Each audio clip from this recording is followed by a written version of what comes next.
What would you say to somebody who was considering working with us? What advice would you give them? Well, you do a lot. So it depends. It depends what they're looking to do.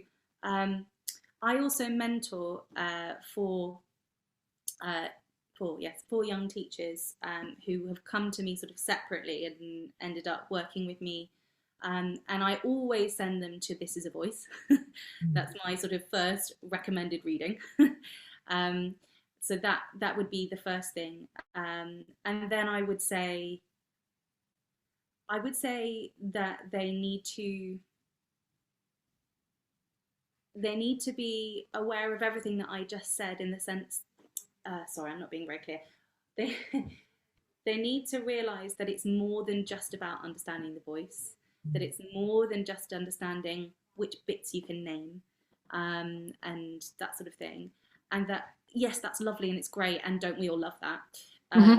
But actually, you have to be open and prepared to be open about how you teach, how you handle your interactions with your colleagues and your clients, and being okay with somebody sort of digging in at that, because you do dig in at that, and that's great, because this is such an isolating profession.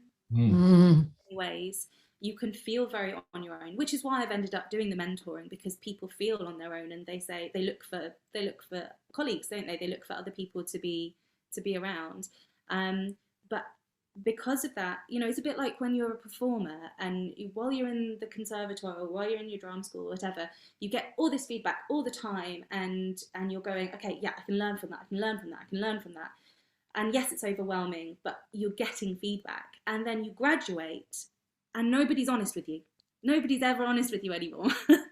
And it's a similar kind of thing when you're teaching and it's one-on-one, or even one in a group, but nobody else is looking at you. Nobody else is saying, here's what you need to develop, and here's what you need to make your career path clearer, to make your teaching more efficient, to make everything work better for you and therefore for your clients. So you have to be open to somebody digging in and saying, this is what you need.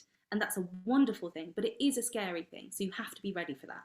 Yeah, I think that's fair. I like that, actually. So being open to development, and being prepared to feel the fear and do it anyway. And and being ready to grow. I think that's it, isn't it? It's called a creative mindset as opposed to a fixed mindset. So being in that place.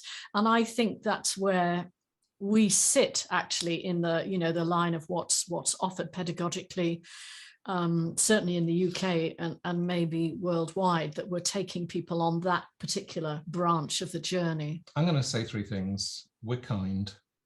Yes, we are. We're truthful. We don't take prisoners. That's well.